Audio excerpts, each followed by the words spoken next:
سلام تغفلتنا زي مدب حوهم مرهوية كم زحلف زبلكو مدباتي عدل ديلنا باخم مسيا لهو لو من بقر حدا ابلكيشن حيزلكم مسيا لهو بالنزا ابلكيشن مرأينا جن اي تحمقو اب يوتيوب كيتكم سبسكرايب مقبر نعاهم يا تسبزلا مالتي بفلاي تتقمت ايفون زخونكم يعني حيزلكم زلو مدبي كل جزء نعاهم سبسكرايب مستقبرو ويكاني او channel مستكثروا بزياده نعاهم مخوني مهار زبلكو مدبات حيزخ مسيا مالتي سامسونج ون اب ابلكيشن داونلود نزخون نعاهم اخوني زبلكو كمصي اخس لزخونه سامسونج ون تتقمت خلاتنا يملكتنا مخاني بتكون جلسبتو نلومن بار سامسونج نا ايفون كنتقملا نخيل ابلكيشن حيزه مصي زلهو نسب سامسونج زخونكم اب بلاي ستور بمئتاو ايفون زخونكم كا اب ستور ازيات الرأي نزله ابزي بمئتاو كناتو نخيل مالتي ازي اب ستور ناتومو اب سيرش بار اتينا وازا زبل كنصحفينا مالتي وازا مصحفنا وازا اب زبل كمصانا وازا اب ناتو انا اوريدي هجي داونلود جيريا سلازلهو داونلود مصانيا مالتي نعهم كن داونلود بمبال داونلود بلوا اجين كم زناتي زبل كمصاكمي وازا ابلكيشن notification يدليكم دي نزبل وي كاني your local we are using this app نزبل اللوك بلا مالتي كمناتكم كاهم مصاكوني مالتي هاي اوكي بزناي application لازم تزلو كابزن جمر هاي they are ready to find the fastest way نقرن له مالتي now where I head and avoid supporting كل نغراتكم دابرخ نقرني مالتي تي زدليو نغرات روت ناتو مالتي حجن تايب لا كبلالني get start كبلالني get start هايبالو مالتي get start مسبلكو term and condition نايز application አለው ነዚ application እዚ አንቢብና ተረዲና ዝበለጸይ ተዘንብብና ያኒ ደሃን ስለ ዝኾነ ዝኾነ አበር ከም ዘይብሉ ስለዝራእህዎ አግሪ ናቱ ተርም ኤንድ ኮንዲሽን ፖሊሲ ናቱ ናቱ ማለት አክሰፕት ንብሎ አክሰፕት ምስበልናዮ አንቢብናይና ሓተና ይብዛዕባት ኩሉ ነገር አይ አንደርስታንድ ክብላለኒ እቲ ዘድለና ፐርሰናላይዝድ ኦኬ ሶ ኩሉ ተሓተና ዘሎ በአፕሊኬሽን ላበልና ብለ ዋዘ ውሊ ላይክ ሰንድ ኖቲፊኬሽን ብለና ሎ ዝሄጂ እንደልተ ኮይና እንደሊና ዘይ እንደልተ ኮይና እንደሊና ዘላን ነቅሮ ማለት ነው ሕጅም በአር اب سيرش كيدينا اوريدي زي ابلكيشن زي انا سلاز تقملا زلهو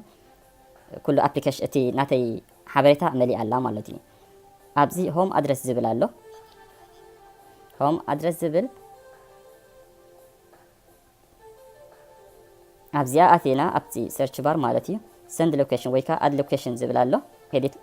اد لوكيشن اتمصاكم اد لوكيشن كتتويهم مالتي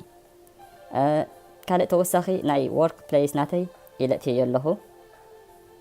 ورك بليس اتيلهو فابورايت زبلو بوتاتات كفتو زخدو مخاني كنزغبلي زدلهو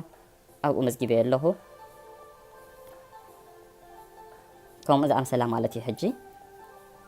بزي بانجلش كم زراف مخ نغرن صنيحه مس فيسبوك ناتنا ايفنتس كونيكت نغبرو نخيل مخانا ابتحتلو كالندر ونت نغرنا كالندر اگداس نزلو ግን ኮይና ይረከብኩና ነው ወገኔ ያብ ዝምር አይሳ አገዳስ ነዘሎ ስለዚህ ኮነ እንደ አገዳስነት ንሎም ማዓንቲ ኢለ ዘለኹም ባር ሰብ መኻይን ዝኾንኩም ናይ ስፒድ ስለተሕብር ካል ነገራት ዘሎን ማለት እዩ ሕጂ ከመይ ኣብ ጽርግያ ከመይ ቢዚ ከም ዘሎ ጽርግያታት ትሕብረና ትኽእል እዚ ቢጫ ዘሎ ከምዚ ሓውስ ቢዚ ዓይነት ከም ዘሎ ማለት ትሕብረና ኣላ እዚ ቀይሕ ደሚቕ ዝረኣየና ዘሎ ግን ጽርግያ ቢዚ ዘሎ እዩ እዚ ዝመስል ኣብዚያ ከተማ ኣነ ዘለኽዋ ነዚ ይመስል ማለት እቲ ናይ ጽርግያ ቢዚ ከመይ ከም ዘሎ ማለት የርእየና ኣሎ ካለ ተወሳኺ ኣብ ሰርች ኣቲና ኣብ ሰርች ኣቲና ፓርክ ትገብረሉ ዘለካ ቦታ ኣብ ጌርካ ከም ዘለካ ወይ ከዓ ፓርክ ቦታ ፓርኪን ዝርከቦ ቦታታት ትሕብረና ክንደምታይ ምስከድና ክንደይ ማይል ፓርክ ከም ዘሎ የርእየና ኣሎ ኣብዚ ካለ ተወሳኺ ፔትሮል ስቴሽን ዝብላለና ፔትሮል ስቴሽን ኣብዚ ከባቢ ኣይ ዘሎ ክንደይ ማይል ምስከትኩ 0.3 ማይል ምስከትኩ ኢስኮ ዝበሃል ኣሎ ኢስኮ 0.5 ማይል ኣሎ ቢፒ ዝበሃል ኣብ 0.6 ማይል ኣሎ ሼል ሪጀንት ዝበሃል ኣብ 0.7 ከም ዘሎ እንዳበለ ኩሉ በብዘለዎ መደባት ሕብርና ሬስቶራንት ከአሉ ብዝ ማለት እዩ ፉድ ዝሸጠሉ ተፈላለየ ዓይነት ሬስቶራንታት ከኣኒ ናይ ቤት ምግቢ የርእየና ማለት ክንደምታይ ርሕቀት ከም ዘለና ካብኡ ንርኢ ካፌ ንባዕሉ እንዳበልካ ኩሉ ዘድልየካ ነገራት ምን እዩ ኣብ ፀራይ ዘለዋ ሕጂ እዚአን ቦታታት እዚአን ዝፈልጠን እንተኮይኑ ናብ ክፈልጠን ንኽእል ማለት እዩ ካልእ ተወሳኺ እውን ኣሎ ከም ፋርማሲ ኣበይ ከም ዘሎ ግሮሰሪ ስቶር ኣበይ ከም ዘሎ ሆስፒታል ዩርጀንት ኬር ከምዚ ክትረኽቦ ትኽእል ኣብ ቀረባናትካ ኩሉ ነገራት እዩ ዘርእየካ ማለት እዩ ዝኸውን ዘሎ ኣብዚ ኣብ ፍሉይ ዝገብራ ሓንቲ ነገር ግን ኣነ ዝደለኽዋ ነገር ኣላ ከሪአኩም ሎ መዓልቲ ንቐንዲ ተገደድኩ ላ ኣብ ሴቲንግ ክንከይድ ኢና ሴቲንግ ከይድ ኣለኹ እዚ ከም ዘለዎ ዲስፕሌይ ዝብል ኣውቶማቲክ ተገበርናዮ ዝበለፀይ ሳውንድ ተገርና ኦን ተገርናዮ ያትናዩ ቮይስ ዲቴክተር ዝብል ኣለና ኣብዚ ሕጂ ቮይስ ዲቴክተር ዝደለኻዮ እንታይ ዓይነት ቋንቋ ኢኻ ትዛረብ እቲ ዓይነት ቋንቋ ዝዛረብዎ ዘበለ በብተፈላለየ ቋንቋ ኣሎ ናትና ናይ ሰብ ትግርኛ ግን ቋንቋ ናትና ስጋዕ ሕጂ የለን ኣብ ትኾነ ኣፕሊኬሽን ኣብዚኣ ግን ባዕልና ክንእትዎ ንኽእል ኢና ሕጂ ከም ትሪእዎ ዘለኹም እቲ ኣብኡ ኣፕሊኬሽን ዋዘ ትዛረቦ ኩሉ ኣብዚ ዋዘናትና ኣሎ እምበኣርከስ ካብዚአን ካልኦት ፍሉይ ዘብላ ነገር እንተሃልዩ ዋዘ እዚኣ ድምፂ ናትና ጌርና ክንመልኣ ንኽእል ኢና ከምዚ እንዳበልና እቲ ድምፅታት ንፈልዮም ማለት እዩ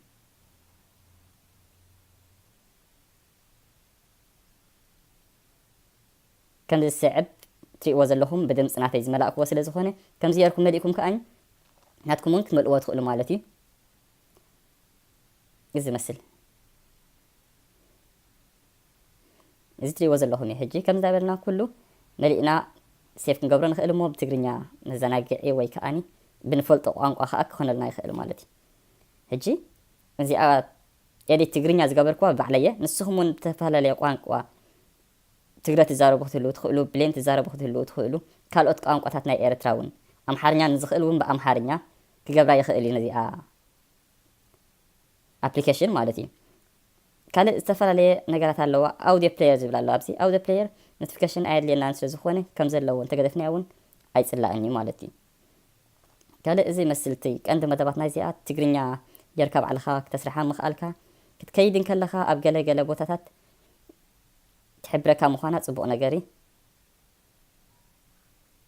ፓሰንጀር ኢለ ተሰቓላይ ማለት እዩ ንኣብነት እዚ ገዛ ኣነ ዘለኽዎ ኣብዚ ክኸውን ከሎ ንኣርምሊ ክኸይድ እንተደልየ ካብ ስናተይ ናይ ቁርብ ማይላት እዩ ርሕቆቱ ማለት እዩ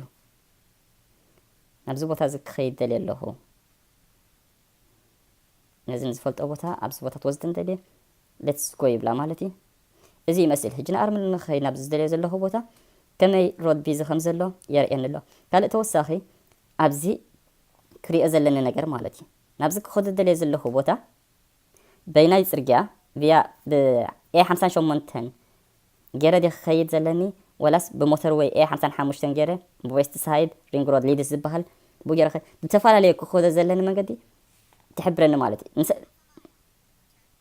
ከምዚ ይመስል ክትጨበግሰኒ ከላ ንሰለስተ ማይል ዲያ ከተኸደኒ 4.6 ማይል ዲ 3.7 ናይ ማይል ኤኸ ዝመርፅ ናይ መንገዲ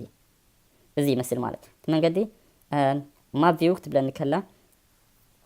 በዚ ቀጠልያ ዘሎ መንገዲ እንተኮይኑ 3 ማይል 22 ሚኒት ከዓ ይወስድ ኣብዚኣ ሰማያዊት ዘላ እንተኮይና እውን 4.6 ማይል 27 ሚኒት ከዓ ይወስድ ማለት እዩ እዚኣ ትረኣየና ዘላ ሳልሰይቲ ከለር ከዓኒ 3.7 ማይል 18 ሚኒት ከዓ ትወስድ እሳ ሕጂ ኣብ ግዜ ዝነውሐ ግዜ ትወስድ ምዃና እዩ እዚኣ ማእከለይቲ ግዜን ዝነውሐ ቦታን እዚኣ ከዓ ዝሓፀረትን ዝቐልጠፈትን ማለት እዩ ሕጂ ናብዚኣ ንኸዳ እንደ ዘለና ብዚኣ ሰማያዊ ቀጠልያ ጌርና ከይድና ሕጂ ፅርግያ ከመይ ቢዚ ከም ዘሎ ከዓ ንርአዮ ካብዚኣ ገዛይ ተበጊሰ ኣነ ንክኸይድ ምስ ተበገስኩ ኣትሒዙ ፅርግያ ሰዓት 5 ናይ እቶ ሰዓታት ስለ ዝኾነ ፅርግያ ትራፊክ ኩሉ ቢዚ ኣሎ ማለት እዩ እዚ ቀይሕ ዘለኽዎ ዝረአየና ዘሎ ፅርግያ ብመኻይን ዕለቕሊቑ ዘሎ ማለት እዩ ከም ዝረአየና ዘሎ ክሳብ ዝኸዶ ቦታ ኣብዚ ቦታ እዚ ምስ በፃሕካ ፅርግያ ብርቱዕ ዝኾነት ናይ ተሽከርከርቲ መኻይን ኣለዎ እዚ ይመስል ረአይዎ እቲ መኻይን ተሽከርከርቲ ብዝሒ ዘለዎ ከባቢ ቀይሕ ቀይሕ ኣለዎ እቲ ዘይብሉ ግን ረአይዎ ወላ ሓንቲ የብሉን እዚኣ ሕጂ ንመን ያቐን ትጠቅም እንተልና ንጀመርቲ ናይ መኪና ስፒድ ክንደይ ክትከይድ ከም ዘለካ ስለ ዝሕብር ካልእ እውን ከምኡ ስፒድ ክንደይ ክትከይድ ምዃንካ ክትሕብረካ እያ ትራፊክ ኣበይ ካሜራ ከም ዘለዎ ክተርእየካ እያ ተፈላለየ እንታይ ሞ ሮድ ዕፁብ እንተኮይኑ ዕፁብ ኢላ ባዕላ ትነግረና እያ ኩሉ ነገራት ከም ዝረአየኩም ዘሎ ንዕላቕላቕ ናይ መኻይን ከም ዘሎ በዚአን ተሽከርከርቲ መኻይን ስኢላ ትርእየኒ ኣላ ትራፊክ ኣብዚ ብርቱዕ ከም ዘሎ رأيوا بترول ستيشن دي ولا قال لي متأمن قدنا ننزل نقرات كأني إن دار آياتنا تخيد كاميرا خمزلو أبزر رأينا لرأيوا هج كاميرا خمزلو كم زي سرحن ون إن دار آياتك تخيد قليل أبركتو زي بالأبليكيشن يامو كي تحالفكم من خلاتكم تتكمتي أبزيا أبليكيشن زيادة تكمت تكون خلاتكم يزعد دمكم مالتي توسخ انت لو خاني بزيادة بحطو وي كأني كومنت بمسحف حتى ندخل لكم لو ما عندي زي أقرب لكم زلهو دخلتيا أما أترى تحمقون السخن تتكمت مستخونه صبوا نجاري سبتاكس خاني مستاكس تخود من قد سلزيت فلتوا مس بتاكسي تخود من قد سلزيت فلت ومن قد تحبركم مثلا بزحات سرقت وزدكم بزيادة نتخاطركم